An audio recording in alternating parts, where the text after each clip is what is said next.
नहमदु व नुसल्ली अला रसूलिल्लाहिल करीम अम्मा बाद फ़ाऊज़ु बिल्लाहि मिनश्शैतानिर रजीम बिस्मिल्लाहिर्रहमानिर्रहीम। अस्सलामु अलैकुम नाज़रीन, आज की इस वीडियो में मैं आपको खुश आमदीद कहती हूँ। नाज़रीन, आज मैं इस वीडियो में आपको रोज़े की फ़जीलत बयान करूँगी।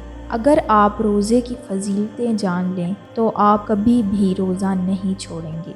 नाज़रीन, रोज़ा एक ढाल है और जहन्नम से आज़ादी का बेहतरीन ज़रिया है। रोज़ा अल्लाह और बंदे के माबैन एक राज है। रोज़ा नूर है, ज़िया और रोशनी है। और आका करीम सल्लल्लाहु अलैहि वसल्लम ने रोज़े की फ़जीलत बयान करते हुए इरशाद फरमाया कि हर शय की ज़कात होती है। इंसान के जिस्म की ज़कात रोज़ा है। अगर रोज़ा रखेगा तो जिस्म ज़कात अदा करेगा। जिस तरह ज़कात से माल पाक होता है, इसी तरह रोज़े से जिस्म पाक होता है। और रोज़ा वैसे भी इंसान के लिए शफा का प्याम है। फरमाया सहरी खाया करो, चूँकि सहरी के खाने में भी अल्लाह ने बरकत रखी है। तो ये माह सयाम अपने दामन में बरकतें लेकर, रहमतें लेकर नाजिल होता है। इसका पहला अशरा रहमत, दूसरा अशरा मग़फ़िरत और तीसरा अशरा जहन्नम से निजात का है। हदीस में आता है, अल्लाह ने मेरी उम्मत को रमज़ानुल मुबारक के रोज़े के हवाले से 5 ऐसी चीज़ें अता की हैं जो इससे कब्ल किसी उम्मत को नसीब नहीं हुई। एक तो ये कि रमज़ानुल मुबारक के अंदर रोज़ा रखने वाले के मैदे से जो बू निकलती है वो अल्लाह ताला को मुश्क से ज़्यादा महबूब है। दूसरी ये, जब माह सयाम आता है तो शयातीन को जकड़ लिया जाता है। तीसरी बात ये है कि रोज़ादार जब तक रोज़े में रहता है फरिश्ते इसके लिए मग़फ़िरत की दुआ करते रहते हैं। और चौथी बात, जब माह सयाम की आखिरी रात आती है तो इसके सब गुनाहों को बख्श दिया जाता है और इसको जहन्नम से आज़ादी का परवाना मिल जाता है। बल्कि एक सहाबी ने हजूर से अर्ज़ की कि आका करीम सल्लल्लाहु अलैहि वसल्लम, जो ये जहन्नम से आज़ादी का परवाना है मोमिन को मिलता है तो ये लैलतुल क़द्र की रात है। तो आका करीम सल्लल्लाहु अलैहि वसल्लम ने फरमाया, नहीं,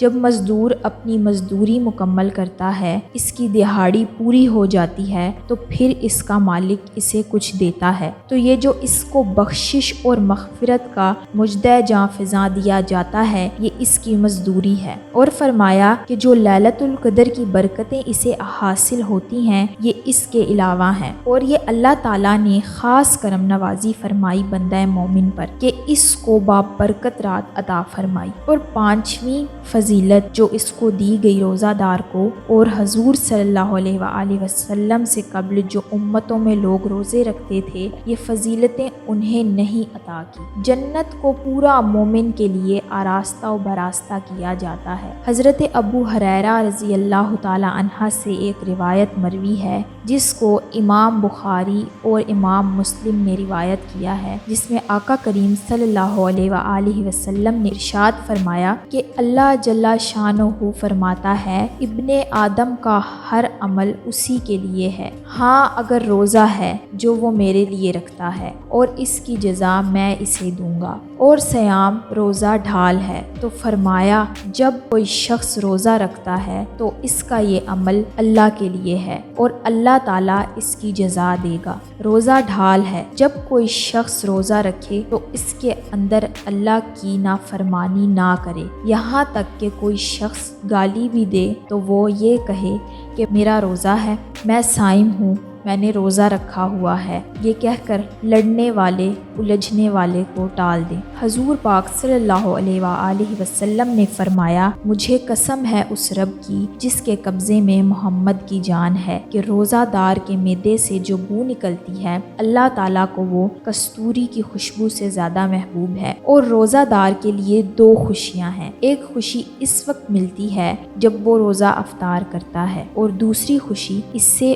उस वक्त मिलती है जब इसको रोज़े के सिले में अपने रब का दीदार नसीब होगा। ये बात जहन में रखें कि इस दुनिया पर सबसे बड़ी दौलत जो हज़रत इंसान को दी गई है वो दौलत ईमान है। और क़यामत के दिन सबसे बड़ी दौलत जो अहले ईमान को दी जाएगी वो अल्लाह ताला का दीदार होगा। जन्नत के हूरो कसूर, जन्नत के महलात, जन्नत की नेमतें, दुनिया की कोई दौलत और दुनिया की कोई नेमत जन्नत की नेमतों का मुकाबला नहीं कर सकते। लेकिन जन्नत वाले जन्नत में जाकर जिस नेमत को सबसे बड़ा समझेंगे और वो होगी भी हकीकत में सबसे बड़ी नेमत, ऐसी नेमत कि इसके मिलने पर सारी नेमतों को भूल जाएंगे, और वो ये है कि रब अपने रुखे करम से पर्दा हटा देगा और इनको अपना दीदार अता फरमा देगा। सुभान अल्लाह। तो ये सबसे बड़ी दौलत है जो मोमिन को आखिरत में नसीब होगी, ये रोज़े के सिले में नसीब होगी। ये रोज़े का वो सब्र है, ये रोज़े का वो फल है जो अल्लाह ताला क़यामत के दिन अहले ईमान को अता फरमाएगा।